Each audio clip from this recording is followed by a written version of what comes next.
away from us. She went to the gym. I'm loving that. And you said personal trainer. You got a personal trainer? I have a friend who does amazing sessions for women. So we had like a glutes day, and yeah, he just didn't let up on our legs, literally.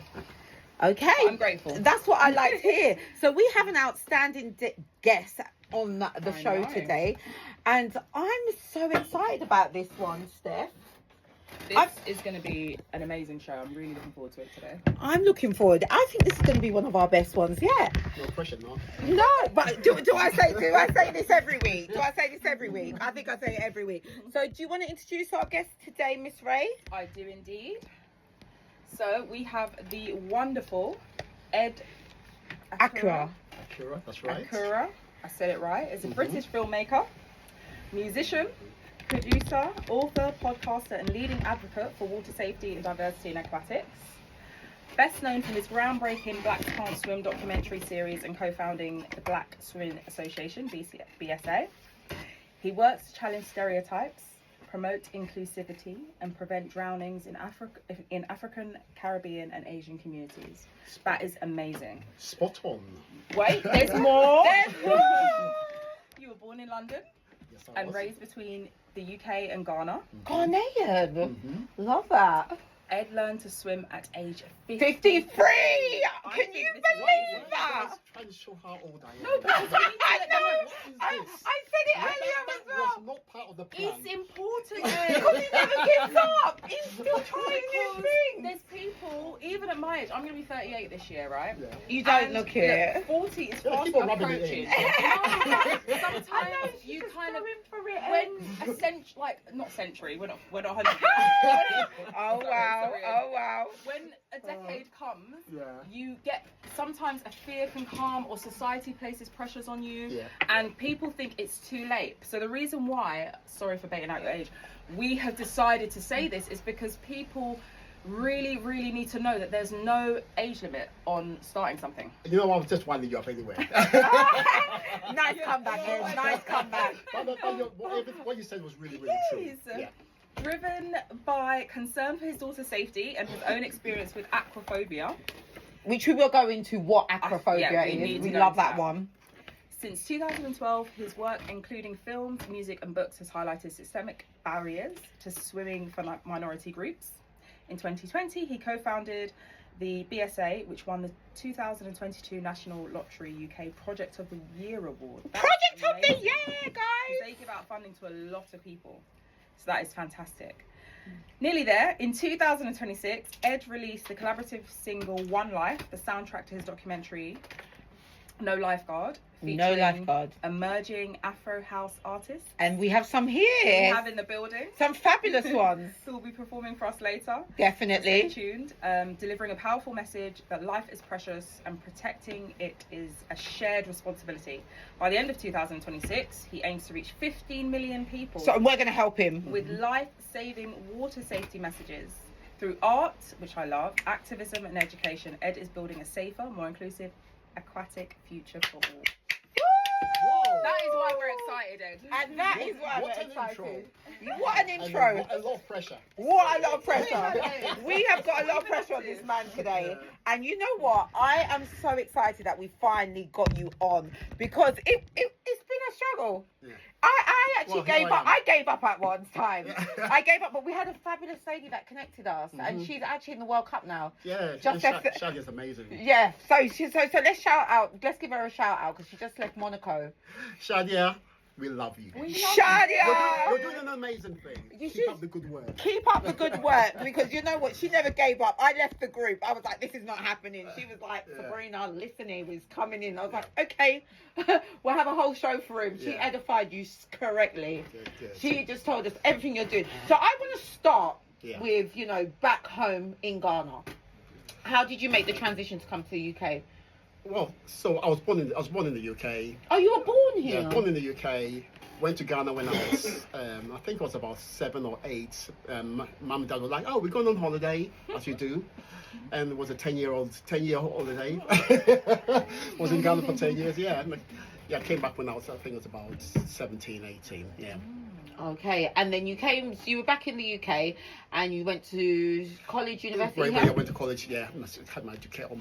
I had my secondary education in Ghana, and then came back and went to university here, and yeah. So how did you make the connection with filmmaking? So doing documentaries and everything. Okay, so I'll tell you the story. Stop me at any point. I'm going to try and keep it. I don't think we're going to stop you. I I'm- mean, you've got Steph Ray. She loves Yeah. a good story. Okay. So a lot of people ask me, so how did your journey begin?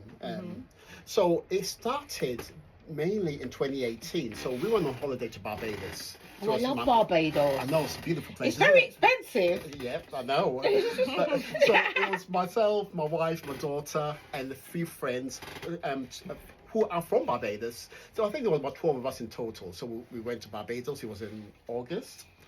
But because I don't swim, or I didn't swim, and I don't drink as well, because I'm a good boy, I don't drink. So therefore, you're not a bad person if you drink. I know. I mean, I've had a little bit of a break, but I'll be honest with you, I do like a good old glass of Prosecco, maybe champagne. I'm not too A lot of fast, people you ask me, know. oh, so why do you drink? Is it religious purposes? I said, no, I just don't drink. So because of that, I decided to take my laptop. So when I'm there, and when everyone is in the pool, having a drink and all that kind of thing, and I get bored, I can start working on the next album. Oh, okay. So you were a singer by now. Yeah, I was making music. Yeah, I was making music from probably, I think, Oh, you left that 1995. part out, Ed. You've got to keep us updated. Oh, yeah. So you left. You got your secondary education. Yeah. And then you were like, I'm making music. Yeah, I'll keep on coming back and dropping bits on and come back. Okay, I like that. Okay, so we're going to be constantly engaged. Yeah, constantly engaged. Fantastic. Yeah. Go on. So I decided to make the but so the second day of the holiday, 10-month laptop does not work. I tried everything. I went downstairs to get a new power supply from the hotel. Everything, nothing worked. And I was like, okay, so what am I going to do now? Then one of my friends, Safina, says, "Oh, why don't we go on a boat I love trip?" that name, Safina. My No. cousin's called Safina. She's the bane of my life. It's because of her that I'm sitting here today. So yeah. Someone who always pushes you out your comfort zone. High five. Let's big her up, Yeah. Safina. High five. Don't leave me hanging. So basically, she said, "Oh, let's go on the boat ride." And normally, that was my second time in Barbados. Usually, I wouldn't have gone on it because I don't have any relationship with water. I don't like boats. I don't like anything to do with that. So I wouldn't have gone on it. But the reason why I did was because my laptop wasn't working. So nice hot day, got on the boat. I think there was about 30, 40 people on there. But as soon as we got on there, they said, "Put on your life jackets." Put on your life jacket. So I put my life jacket on, and then the boat started moving. When it started going, it was like a catamaran. When it started, people started taking their life jacket off, but I kept mine on because remember I don't swim, and I'm like, I can't be taking any chances on this. So I left it on.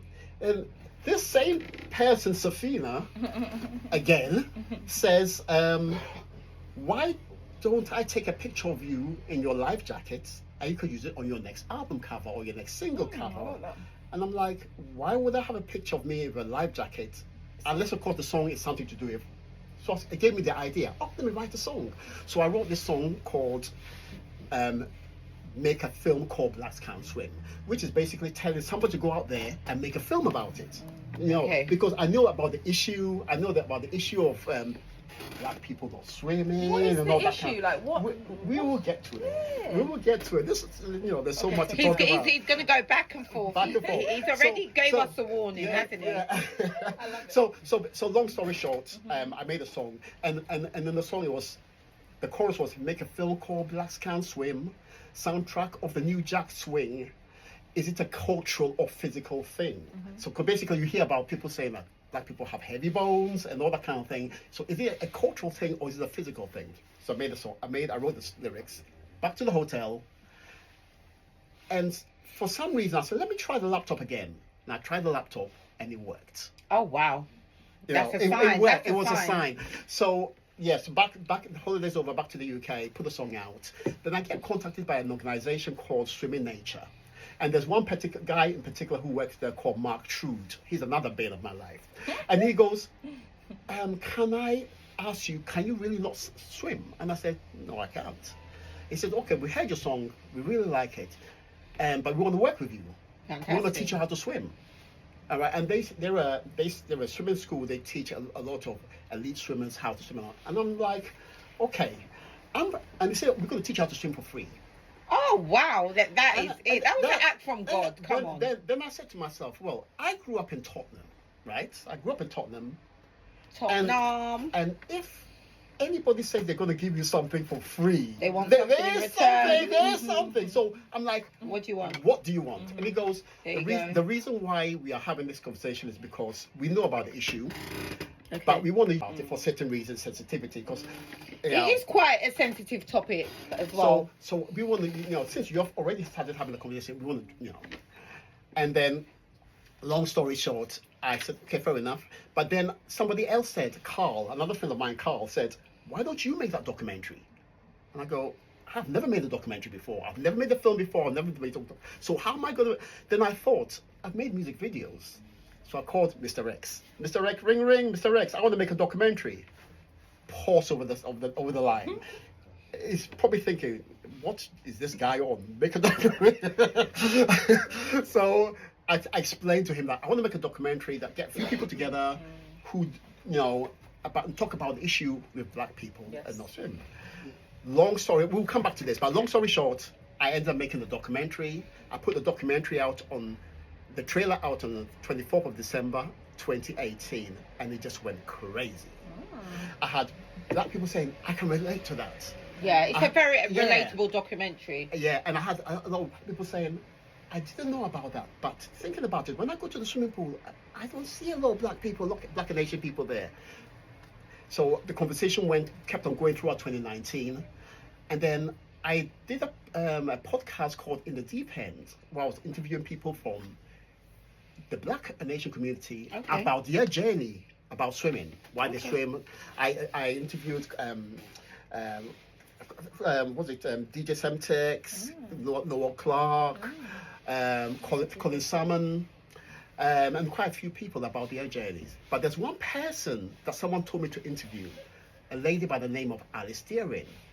And Alice Deering was at that time the only black swimmer in Team GB. Oh, okay, right. I know you're talking about now. So I interviewed her, and then she introduced me, and she was the first ever black woman to represent England in the Olympics, swimming. There we Swimming go. Olympics. That was in Tokyo. So I met up with Alice, interviewed her. Then she introduced me to a lady by the name of Seren Jones, who works for the BBC, a journalist for the BBC. So, long story short, and there's a lot of long story shorts because I can talk forever. I can tell. I think we can tell. I'm getting towards the end of the story. So, no, you take your time. Now, this is your time, Yeah. and I really want you to express yourself because we've got a lot of topics that we're going to touch on. Yeah. So Seren goes to me. Alice introduced me to Seren. I spoke with Seren. Seren goes, I want to meet up with you. Introduce you to a lady by the name of Danielle Obey. And I go, okay. So, all right, no problem at all. And He said no problem no at problem all. at all. So we all met up. You're a networker. So we all met up in London, sat down. Where did you guys go?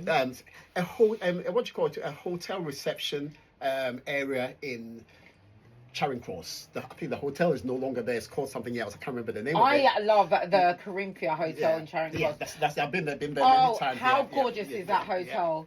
So we sat down and we started talking about the issue with swimming in our community. They have a nice swimming pool in the Corinthia. I haven't seen it. Oh my God, have you not? It's the best bar in London. I'll go in fact and say one of the best bars I've ever visited in my life. I love it there. I go there all the time. Been to the bar, I've never been to the swimming pool. The bar. It's like I don't drink. I don't know if I trust you on that one. They sell Coke and lemonade as well. I suppose they do, don't they? They have to. So we sat down and we had a conversation, and we said, why don't we do something together? So there's four of us, and three of us, and we add Alison to it, and she can be the ambassador. Why don't we start? You're networking now. You're making your own production team. Why don't we start it like some kind of a steering group? But this is where it got interesting. So we said, but why don't we go speak to the aquatic sector? and understand how we can work together and all that kind of thing.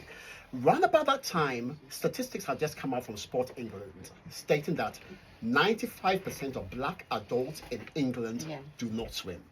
I didn't know that. 95%. That's crazy. And I think I think that's a concern. I think it's even worse than that. Really? And 82%. You think so? I think so. Yeah. And 82% of black children in England do not swim. So we said, okay. Is that true though? Is that true? Because when I went to school, you know, we all swam. I learned to swim at school. So when was the last time you went swimming? When was the last time? Oh, can you not see the hair? I went to the spa this morning, darling. You had a nice little swim? Yeah, I love swimming. Oh, that's Swimming's good. my favourite You're thing. one of the 5%. No, wait, hold on. I am actually a beach baby. I am a water baby. I'll be in the pool all day, and I love that. But I don't get enough chance to do it. But I do love that. That is good. But wait, That hold is on. My mum, my sister, we're all the same. And the school I went to, there was a lot of ethnic minorities there, or should we say majorities. And, you know, they swam. So I'm really surprised with that. My niece and nephew, all of their class swim as well. Yeah, it's true. Is this true? It's yeah. very, very What true. are the statistics based on? Well, it's based on people who actually, they can't, the thing is that we can't say, or shall I say, the Aquatic Centre cannot say people that, the amount of people that can't swim, because you can't tell whether someone can swim or not, based on activities and measured So activity. are they measuring the statistics in the centre? Where are they getting the data Yeah, from? they're from centres. Okay. From the Okay. centres. Okay, yeah, all from around. All around. Oh, okay, Yeah, so fantastic. that's basically where where the statistics come from. I believe so anyway. So long story short, we I keep on saying long story short, isn't I? It's alright. Because you're making it quite short. You've given a long life. Worth of work. I'm trying to compress it into 2 hours. So we said, okay, let's speak to these organizations. So we're going to speak to a number of organizations, aquatic organizations. Aquaphobia. We want to talk about what is aquaphobia. Aquaphobia. Aquaphobia. It sounds like. Do Aquaphobia. you remember that one with the spiders? What was it called? Arachnophobia. Arachnophobia. Oh my god! Yeah, so that means you must be petrified then, That's right? Okay, we need to talk about this. So come on, tell us more. Go on, we're listening. We'll talk about blackophobia as well. But anyway, that's I love that. I want to talk about the ladies as well that were found in the water, the 3 of them. So I want to touch on that. We'll touch on that. Yeah. Okay. So let's go on. Let's shoot. So we started speaking to all these organizations. I'm not going to mention any of their names at the moment, but there are a number of organizations. And we said, this is what we want to do. These are the statistics. We want to work with you on this. And they said, yes, definitely want to work with you. And one thing they said, oh, we've been trying to get to the black. We've been trying to get to the black community. They have been trying, but have they reached them? But they said, but the reason why we haven't been able to get to them because the black community is hard to reach. But they've got you. And I said, we are not hard to reach. You just have to know how to reach us. Well, yeah, this is something that I challenge. I've done a lot of work in the community work, and I would say that services are not accessible to certain people in communities. I wouldn't say that they're hard to reach. They're not living any further than anyone else. Exactly. There we go. So we said, okay, so what said, Miss Ray. So what we have to do is set up our own organization. So we sat down with the ladies, and we put together a plan and said we need representation for the black and Asian community. Wow. So there doesn't seem to, because what we realize is that when policies are being made, when programs are being designed, at the top level, there was no representation for African and Asian communities. And that's where you came in. And that's why we came in and we set up the Black Women Association as that bridge between the aquatic sector and the community. Fantastic. So so basically, so that's my BSA journey up until that point, and then after the Black Can't Scream first documentary, I know you got questions, and I've been speaking for God knows how many minutes. So I don't think. I'll be honest with you. I don't think you want to stop. No, I don't. I know. I've got the feeling. Right. So guys, it is 2:44, and on the actual clock, I can see is 14:44, which is 444. That is the angel number. So we are highly favoured and blessed today to have you here. Thank you. you. Steph, have you got any questions you would like to ask? Yeah, there was a few questions that we said we'd come back to. So you said you'd come back to kind of doing music all your life. I mean, there's the big aquaphobia question as to why you put all this time and resources going from I'm on holiday and I've got nothing else to do because my laptop's not working to I'm going to dedicate my life to this. Yeah.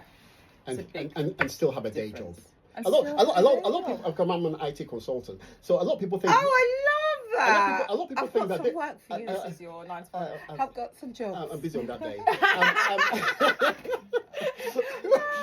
love that. Yeah. So I do this. It's like I don't sleep. You know, I come back from work and I'm doing. So, but No days off, we yeah, call it. but it's based on my personal journey. And you're living in your purpose. Yeah, and it's because of my. I'm trying to understand. At first, I thought it was like, why? So why don't people swim? Is it because they don't have access? Is it because What are the reasons? Why? because it's not relative? 95%. So what It's do you mean not- by it's not relative? it's not What does that relative. I mean? couldn't imagine not being able to It's swim. and remember everything I say before anybody jumps down on me.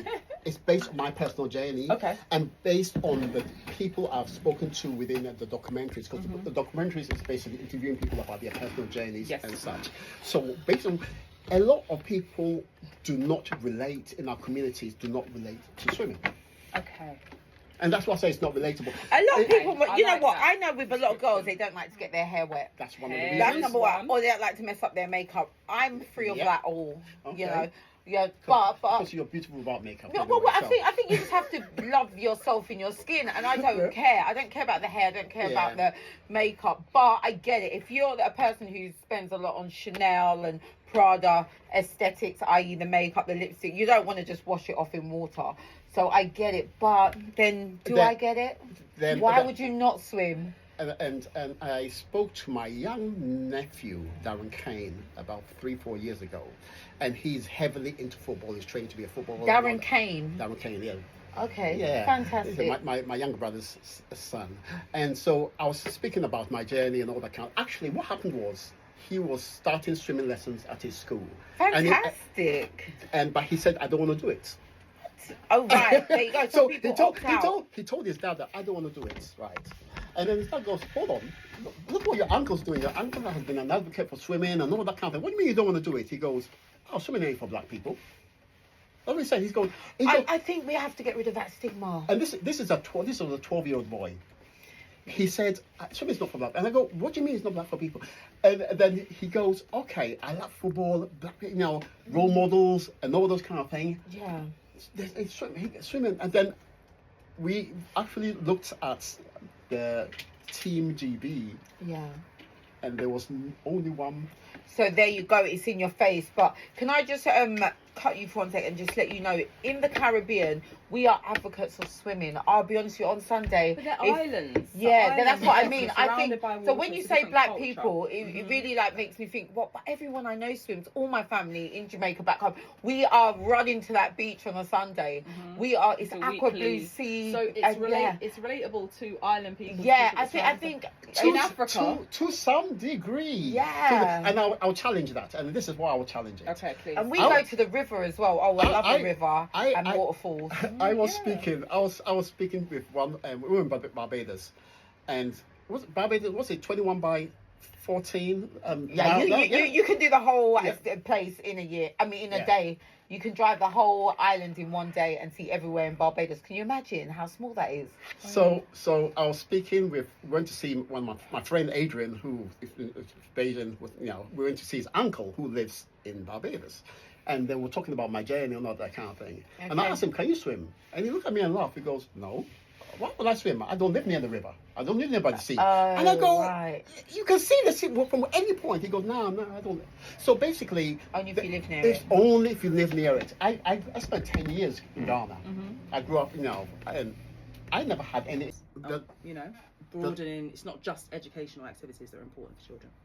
The last documentary I did, Changing the Narrative, was about engaging with the younger people, because I've always said that people like me, people like even say so Maxo Goldie's age, How old I'm are you not- guys? 32. Okay. 30s. that is it's not going to change the narrative. Okay. Those that are going to change the narrative are the younger ones. I think so. But then again, guys, can you guys swim? Yeah. Can you swim? Yeah. Can you? And they are, highly black men in Exactly. here. So I So feel we like need to- we we need to- have to look at the statistics a little bit more. I would say that because 95, that is wild. Yeah. So. But the Team GBP showed us. Yeah. It showed us that there's only one black athlete. Yeah. So you know, so even statistics yeah, are there I think, in your face. I think even right now there's only one black swimmer in the Team GB professional swimming team. But what I can say about this is I learnt to swim, but would I be able to, be doing the 100 meters? I probably could do 100 meters, but, I probably wouldn't stop halfway on the side. But yeah, so there you go. How far and how strong can you swim? That's right, yeah. But I definitely could save myself and probably save someone with me as well. Yeah. So going back to what you're saying, the young ones are the ones that are going to change the narrative because they're going to be the future leaders, future policymakers, and future parents. So if they swim, their children will swim.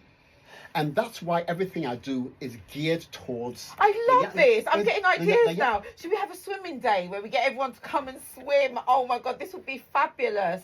Yeah. I love your excitement. I love the water. You guys don't know how much I love water. So Good. That's what we need. We need to more people like yourself you need a vibe. vibe in it. So until I got in touch with Maxo, Goldie, and Say So, and now I've heard that their journey on swimming, that they love swimming. Yes. I wouldn't have known. Yeah. So we need more people that know. Yeah. You need to vote. Yeah, more visibility, and that's the most important So we're thing. going to do a pool party then. Is that what you're telling Right, us? so I'm thinking because we're raising some money for a food bank, so we could rather than do a sponsored walk, do a sponsored swim. Yeah. We could do something like that. Definitely. Make it fun. Because Let's that's make what it fun. we need. It needs to be fun. It doesn't needs need to to be be a excitable. marathon. It It needs doesn't to be need relatable. to be, I've got to be in really great health to do it. I hadn't been to the gym for years before I went this morning. It was just somebody to just sort of say, come with me.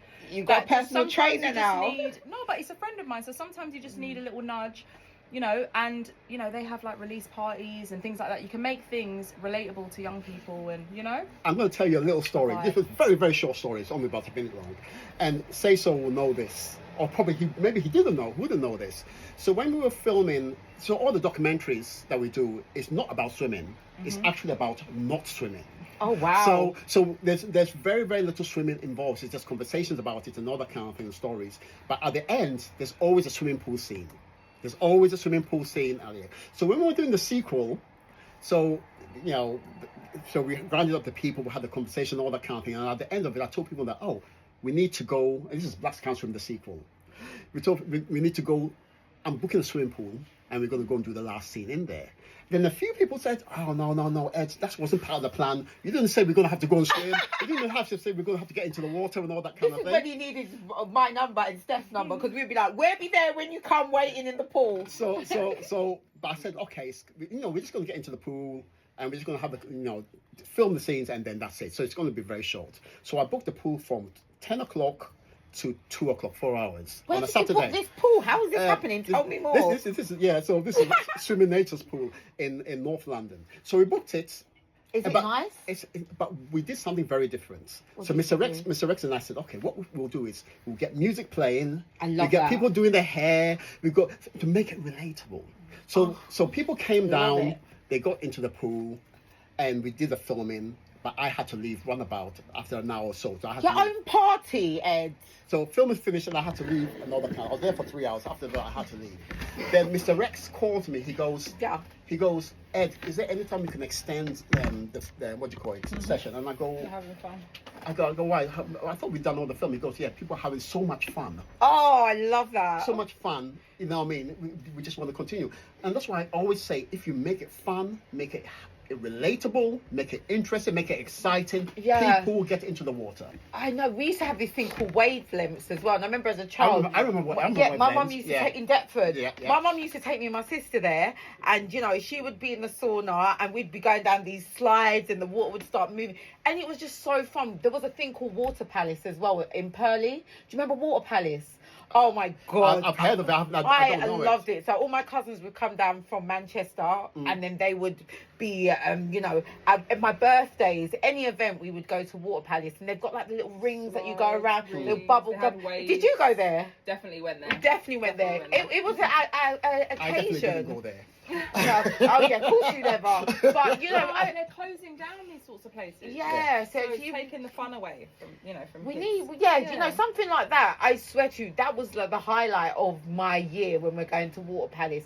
So definitely would love for something like that for the youth. Definitely, but something you could even look into what Water Palace was and maybe get some more funding from the lottery. Wow. Yep. You've got to touch on that. Right, guys, so we have 4 minutes to the break. We have some outstanding gentlemen in the building, which we'll get to come on and introduce yourself again as we've got some new listeners. Okay. But can we just touch on your music quickly before we have a break, and then we'll go right back into talking about the women that were found in water and how you got this funding from the lottery. So for up until now, we've talked about engagement in swimming, getting into swimming, all that kind of thing. But what I have been doing for the last 3-4 years, part of my passion, is water safety. Talking about water safety and drowning prevention, which is a big. And I'm just going to give you some. I'm going to leave you some statistics. Okay. Globally, 300,000 people drown every year. Okay. I did not know that. 300,000. That's from the World Health Organization. That is a lot of Globally, people. yeah. Globally. Across the world. 300,000. Yes. Can we say our condolences to them and their families? Of course, yeah. Definitely. 90% of these are from low to middle income countries, namely Africa and Asia. Oh, I don't like to hear that. Africa. I don't like to hear that. Africa, important to know. Africa and Asia have the highest drowning rates and numbers.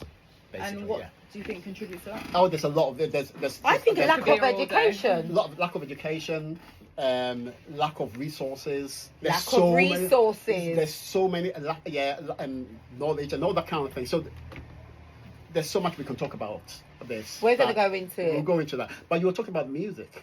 Yeah, because we've got some fine gentlemen in the studio today. Guys, there's a lot of testosterone going on right now. So he came with the crew, guys. He actually came with the crew, and we definitely want to know what you guys are going to be doing, just to give the people a little bit of a taste of why they should listen in after the break. So yeah, come on, hit us with it. Oh yeah, so basically, One Life is talking about us keeping, guiding our life, because we only have one life. And we talk it from a music point of view, but it all covers everything else. Okay. One life, no lifeguards. It says what it does on the tin. If you don't see a lifeguard, you go to the beach. You don't see a lifeguard, don't get in the water. I like that. Yeah. Basically, if you don't see a lifeguard, don't get in the water. I do, but for people that can't swim at all, definitely. But we will define that. There's so much to talk about. How long do we have anyway? We've got you've got 2 minutes. So no. After the break. Another hour. An hour. Oh, wonderful. But the whole hour's not for you. We've got to have a We've got to have a performance then. Yeah, can I have about 20 minutes out of it? 30 minutes? Oh, I think you're taking it. I don't think I've got a choice. We've got so much to talk about. We have got so much, and he is so amazing, guys. Where can they find you on social media? Ed Accura. You can just type in Ed Accura. Can you spell that, please? EDACCURA. So it's Ed and Accura. ACCURA. I found you. It's so easy. So easy to find me. I know you're trending on TikTok, Instagram, LinkedIn, YouTube. Well, I will be after this show. Well, you're ready. I've been telling everyone you're coming on. Everyone's like, we need to hear what this man has to say. So I'm just going to say to you, thank you so much for coming in. And so far, we have covered a little bit what you're doing with the swimming. So what song will you be? One Life. One Life is what you're going to be doing, and that's going to be in the last 15 minutes. And you're here with what crew? I don't know. So that's Goldie 14, Boy Say So, and Max So. They're all on the song. So if you go into any of my socials and you One Life, you hear the song, you see the video. There you go. Yeah. Follow us back. Let's do that. Let's do that. The Beat Radio. Fantastic. That was amazing. Okay. You don't need any coaching whatsoever, do you? Oh, some people say I talk too much. No, you've got to express yourself. I've got too much to say.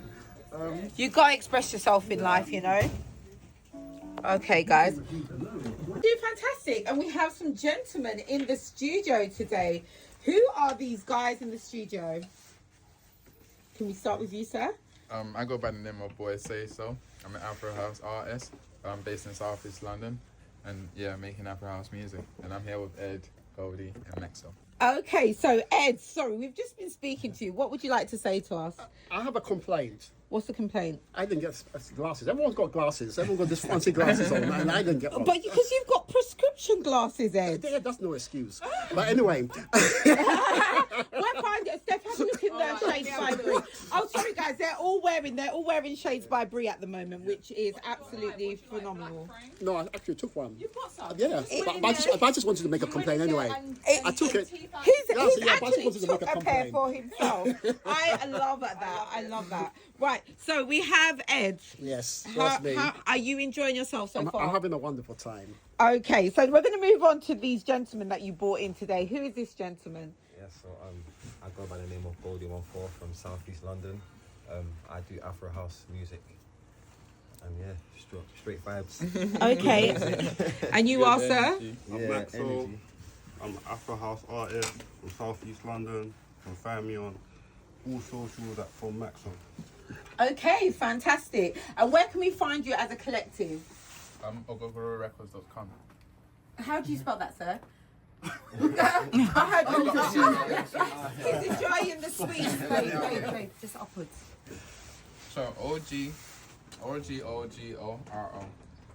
So OGOGORO.com. So Okay. Ogogoro is just a drink from Africa. So you can check it out because we're also like rum ambassadors. So that's what's inspired like the record label. Okay, and what's the rum that you guys are promoting? Well, we're working with Remora Yeah, I love that. Right, and you're doing. When's your next event? on the 28th of this month, which is on a Sunday, starting at 1 p.m. to 6 p.m. Okay, and where's that? Burgess Park. So it's It's on the Barbie ends. Day, Yeah. It's on the ends. Yeah. Pull up. Okay, and I heard you're going to. Is it Ibiza? I love that. Okay, when you guys going to Ibiza? October. Will be out there from the 1st to the 7th of October, but we'll be performing on the 4th of October. Okay, thank you guys. We're going to go back to our interview with Ed. But one more thing can I say before you guys leave?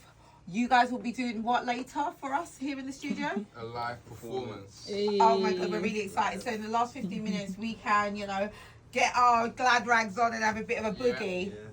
Love it. Yeah. One live. One live. We can't wait. We're excited. I'll set your tune up and here we go. Oh, guys, you heard it for yourself. We've got some amazing gentlemen in the studio. I'm excited. Now we've got Mr. Ed back and we're gonna kick off where we left off, and I love that. Okay. Yeah. So, Mr. Ed Yes. learnt to swim at the age of 53. Oh, so you're saying it now. You're not shy no more. No, I've never been shy. I just wanted to wind you up. I can, you know what? I can shout out that you're not shy. I can be that person that can say you're not shy. Okay, touch on. Am I? No, oh, so It looks like I'm- you're on Instagram Live. Yeah. Okay. This is the one Okay. we just done before. Okay. Oh, wow. Yeah. Okay. So, he, guys, if you're listening in, he wants a close up. He's like, where's my close up? Ed is listening for his close up. Right, I'm just checking the levels. Guys, the levels are good. We've got some amazing people in the studio today. And the guys are loving the sweets. I love the amenities that we have in the studio today. Steph Ray, Yes, someone honey. told me that you're doing a juicing diet. I am doing a juicing. Right, so tell us a little bit about your juicing right now. Well, I'm doing it with my sisters, and I was supposed to do a 7-day one the other day. Do you remember when I brought the juices in here? Which were fabulous. Yes. But I only lasted 6 days because I started getting like headache and so on and so forth. But my Oh, friend really? I was didn't know saying that. I need to push past that a little bit. Anyway, I'm doing it for 21 days, guys. Wish me all the best. 21, I'm on that- day 4. That is and dedication. So I nearly juicing. dropped down at Is the it gym. what? Is it just you're just having juice? So juices during the day, smoothies in the evening, Okay. and that's what I want. And the reason behind that is? It is health and goodness. Okay. Can't argue with that. Yeah. One life, Ed. One life. That's it. One life. One You life. have to take time with it. Yeah, got it. You've got to. Okay, so moving on swiftly. Ed, we were touching on you and your part with the National Lottery? How did that happen? Oh, so that's part of the Black Swimming Association. So we have to go back there. I want to know Yeah. because there's a lot of people out here who's looking for funding. So Yeah, if so- they can get funded by the National Lottery, Yes. wow. So, I for clarity's sake, I'm a co-founder of the Black Swimming Association. Okay. I don't want to sound big-headed, but without the documentaries that I made, I don't think there would have been a Black Swimming Association, because we needed to tell, in order for us to be able to address the issue, Yeah. people needed to Understand the what issue. the issue was, So yeah. hence the reason why the documentary led into the Black Swimming Association. But that was my main part of it, within the Black Swimming Association. I never actually worked for the Black Swimming Association. Mm-hmm. It's a full-funded organization, full-funded charity. Oh, so it was already going, but now you're adding to it. No, we co-founded it. I was That's a what I co-founder. was Yeah, thinking. Yeah, but I never actually worked for it. Oh, so you made it and gave other people jobs, opportunities. Basically, that's what High we've done. five. Yeah. That's what I basically. love that. So, like I said, my part was highlighting the issue, and the organization addresses the issue. I like that. So yeah, and a lot of people ask me, so what do you do?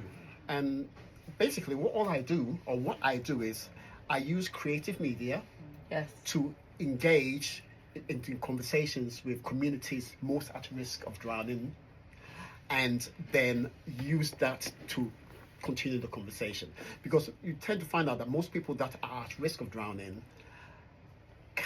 the traditional methods of engagement has failed them. And I'll explain it further. Yes. Explain it Please further. do so. When we talk about water safety, there's so many water safety messages out there. There's so many water safety documentaries and stuff out there, but people are still drowning. People are not hearing it because it's not related to them. It's not relative to them. So, but when you're using music, when you're using documentary, using art, using podcasts like this, what we're doing here, it's more relative to our audience, our community. Yeah. So that's why I said I use music, I use films, I use documentaries, I use creative media to engage with people who are most at risk, and our community are the most at risk. They are. So that's what I do. So that's why the music part of it, the art, the documentaries, is very important. It is very important. I think that's how you can reach the youth. Yes. Definitely with the documentaries, films, and Exactly. music. High 100%. five, man.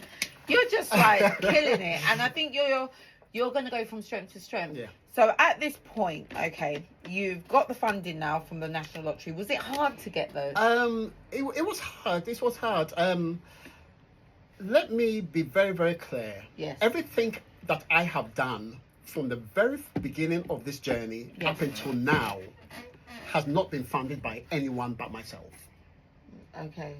And So, that's what they say. It happens a lot of the time. You're going to have to. So be the putting money funding for first. the Black is for the Black Swimming Association, not for me. Yes. And I just for transparency's sake, everything that I have done is my day job that pays for it. Oh, that's so amazing. So even though I am a co-founder of the organization, everything I do is outside of the Black Swimming Association. Yes. You see, so the lottery fund and all that that's nothing to do with my work. My work helped us get to that place, but I don't want anyone to think that all the work that has gone into the 4 documentaries, the work we're doing here, that kind of thing is funded by no. I know. I love that you said that. It's only funded by because myself. the journey, people don't see the hard work that you put into the yeah. journey. They just hear lottery. Oh, he won. They gave him some money. That's how he's doing it all. You did the groundwork first, So yes, and then you got recognised for that. But even though I I directly have not been benefited from the organisation has from the funding, but it's not it's not nothing to do with myself. I'm still Stay on separate. He's so admirable. It's very He's still, separate. he's It's very still not separate, taking What on the made glory. you make that choice to stay separate, to not get involved in the? I didn't. An association. Well, I didn't want to work for the Black Swimming Association for a number of reasons. And the reasons? First reason, I've got a day job, so I'll have to give up my I've day got job. another life, guys. That's right, yeah. And secondly, the Black Swimming Association is funded. It's a charity, right? So it's a charity funded by who? By the aquatic sector. So the Sport Englands, the National, the London Monetary Funds, and all those marathon funds and all those kind of things. Those are the ones that fund the Black Swimming Association. It's a charity. I am a troublemaker. Yeah, me too. Steph is a troublemaker. Exactly. I am the solution. I am a builder. troublemaker. When I first decided to call the documentary Blacks Can't Swim, a lot Yeah. of people said, "Hey, don't. Please don't do that because you're going to upset people." And I said, "I am going to do that because I'm talking about my personal journey." Yeah. And you have to. You know what? You have to shake the waters. It calls attention. She's like, there's no yes men in our camp, and I get it. And I continue to do that, and I continue to point fingers, so you can see why I could not work for within that aquatic sector. A set organisation. You need to be free. And so I was in a conversation with one of the CEOs of one of these charities, with these aquatic charities, and she said, "So Ed, what is the what do you call it, your long-term plan of the Black Swimming Association?" And I said, "Well, for me personally, as an organisation, for me personally, the long-term plan is to not exist." Because if we don't, the only reason why we exist is because there's an issue. There's a problem out there. There is. That is one of the most healthiest mindsets of someone who's set up a charity. Yeah. People want longevity. Yeah. They want to continue to provide services and have like a saviour complex almost. Yeah. And actually, if you're providing good services that give skills to people that they can disseminate in their community, you should be, And so for the fact that the Black Swimming Association exists means there's a problem. Yeah. And the reason why there's a problem, I'll tell you, I'm a troublemaker. It's because Why is there a reason? It's There's a problem. because someone obviously hasn't done their job properly. I mean, if people are when you said statistically 95% of black adults do not swim, so why? There's something somewhere that has gone wrong somewhere. Yeah. And when and I'm not going to mention names here as well. One of the organizations that we contacted when we decided to put together the organization, the Black Swimming Association, and you can find a lot about it on the web, just type in Black Swimming Association. One of the organizations said, yes, we really want to work with you. So we said, can you introduce us to your diversity inclusion department? Take us to your leader. And they were like, we don't have one. And I was like, oh. Can you imagine? And then I walked into their offices, right, and it was just the white people. There's not a single person of color. And I go, that's why there's a problem within our community. And that's why we need an organisation. You're a co-founder. Yeah. Do you not sit on the board to I oversee and ensure that the thing that you created is how it should be? Are you the problem? I've told you I'm not troublemaker. I was on the board, but I stepped down. Was that because too much work? Too much conflict of interest. Oh yeah, I get that. It's a conflict. I do like to step back from certain situations where you just, they say too many chefs in the kitchen. I put out an article. I put out an article a couple of years ago saying that the England will not, in Team GB swimming will not reflect the diversity of this country until 2052. 2052. That is so you get Team crazy. GB as it is right now. Yeah. It will not reflect the current country until 2052. But that will be a lot of work from you as well. And a lot of people in that place say, "Oh, how can you say that?"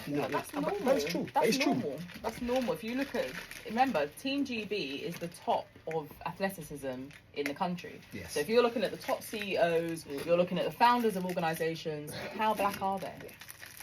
Exactly. And so you see, when I point fingers, and I'm not going to stop at anything. I'm not going to stop either. So I said to myself, if I was working for the aquatic world, then I would have the certain things I have to hold back on. Yeah.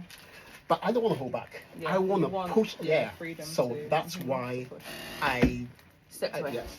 Well, can you put someone there, or can you make sure that board is diverse enough to hold the organisation accountable? We have a lovely CEO, Carrie Downs, who took, basically one of our co-founders by the name of Danielle Obe. She was the chair up until last year, and she's amazing. I have a documentary coming out. Danielle Obe. Obe, yes, I have a documentary coming out. She's a huge part of it. I'll talk about that. But yeah, Carrie Downs is the new CEO. She's amazing, and she's going to do amazing things. Okay, fantastic. We'll look out for her. Yeah. Big up, Carol. And Karen. Karen Dunn. Everyone loves a Karen, Yeah. didn't they? Didn't they? Yeah. Does everyone love a Karen in the studio? Yeah. So, yeah. Silence. So water safety, 'cause, you know, there's a lot of things about water safety that we need to talk about. But before we go to that, any questions? Yes, I want to touch on these ladies that were found in the water and what your intake is from that. So basically, when last year, this is how No Lifeguard came about. Okay. My last documentary was Changing the Narrative in 2024. Yes, and that was it's a great doc. It's on YouTube. So basically, what we did was we followed two young people around London, two young Londoners, a guy and a girl, around London on their day to day. Okay. It's a fly on the wall documentary, non-scripted, no script, and we follow them, and throughout their journey, and engage with anybody that they engage with about swimming, why they swim, why they don't swim, Okay. you know, that kind of thing. So it's like one girl's at the hairdressers, one girl's, you know, getting the hair tattoo done, and then, you know, people that came engage with her. So it's very, very, very much speaking to people in London. Very authentic. Very authentic. Love that. But and even down to show how authentic that documentary is, even down to the planning of it was on camera. So on the camera, I announced it to my wife, and it's all on the camera, on the documentary, that I'm going to make another documentary. Oh wow! And she she was must like, have thought another one. Exactly. She goes, but you're using your money. It's all your money. It's all your thing. All our money. Get it Basically, right. Exactly. So, you know, there's no funding and all that kind of thing. No, you need to. Eventually, you got funding for this, right? I haven't had no. Okay, so that's something we need to look into. No funding. No. Like I said, up until today, everything has been financed by myself. Okay. 100%. Congratulations on that. Thank Well you. done. So back to the Brighton deaths. So going back to the Brighton deaths. Steven's like, Don't take me give on a it tangent. to It's here- You guys it's are here going for- into funding. Look, guys, we're going to have a full party. We're going to make millions. Yeah, We're there gonna we fund go. the If documentary. it doesn't make money, it doesn't make sense, guys. Exactly. So like, so I said to myself that 2025, I'm not going to make any more documentaries. Wife has said no more documentaries. Even though she didn't say no more deaths, she's but adding up. she's shown her concern. So I said, I'm not going to make. But then we had all these drownings. We had the Michael Jamal Warner one. We had a few other ones. So there was quite about 4 or 5. And then I got called into the BBC to do an interview, and they said, As you do, you know, do. we just got called into the BBC. and I said, so, and the last question was, so Ed, what message will you give out there to people?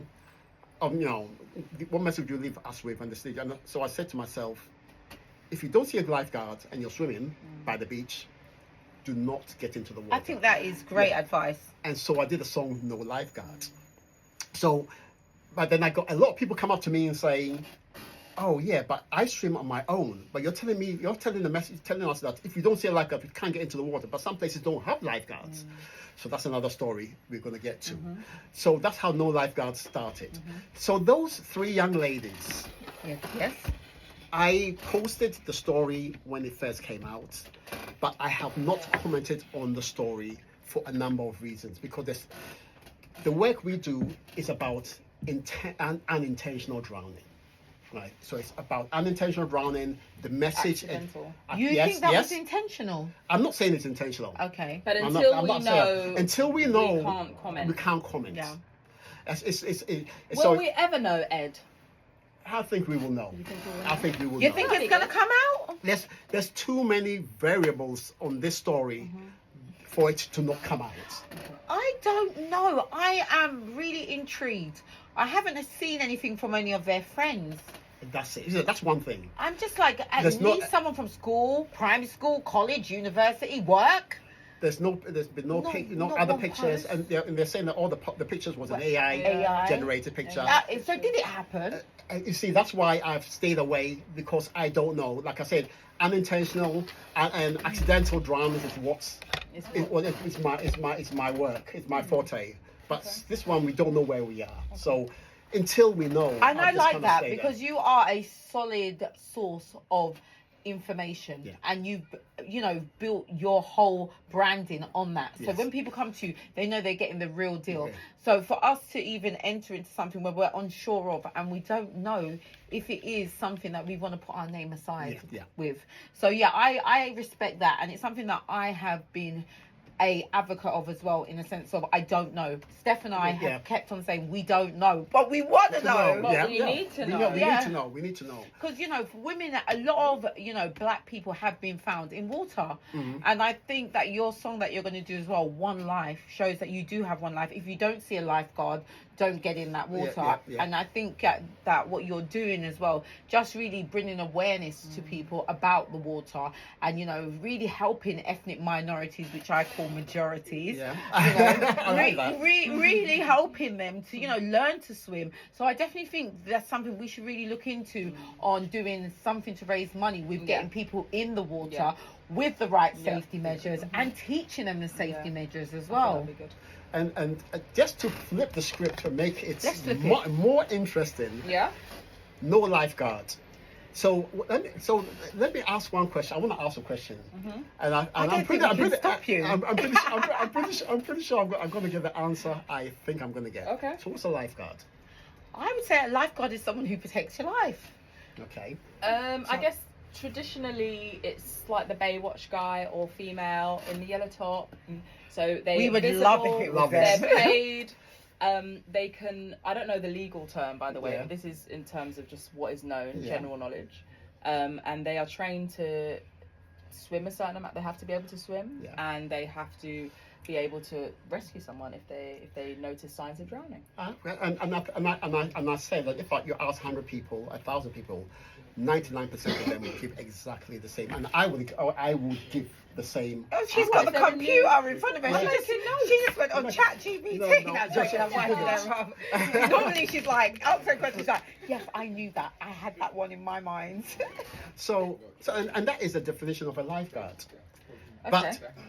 But What is the real definition? Tell us. So the new documentary called No Lifeguard, which is out next month, we are aiming to reframe that definition.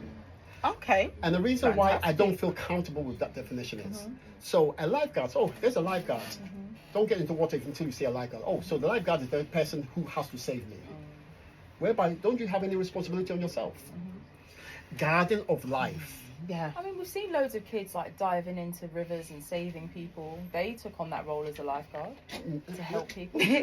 It's Guard- true. no, It's true. but from a different perspective. So I'm not telling somebody to jump in the water to go and save someone. No, I would hope not. No, do No? not do You've that. got Okay, to, don't do that. you've got to Don't do save that. yourself first. Yeah. And if you are saving someone and they can't swim, you're going to kind of have to punch them and make them unconscious. Yeah, because they've dragged you down as well. really? It's Oh, yeah, it's yeah, crazy. yeah. So I could save one person, but that's going to take a lot of effort to get them get to down, just yeah. calm down. Yeah. So yeah, that's why it is a serious thing, and they have some serious qualifications that they have to do before they become a So lifeguard. what is your definition?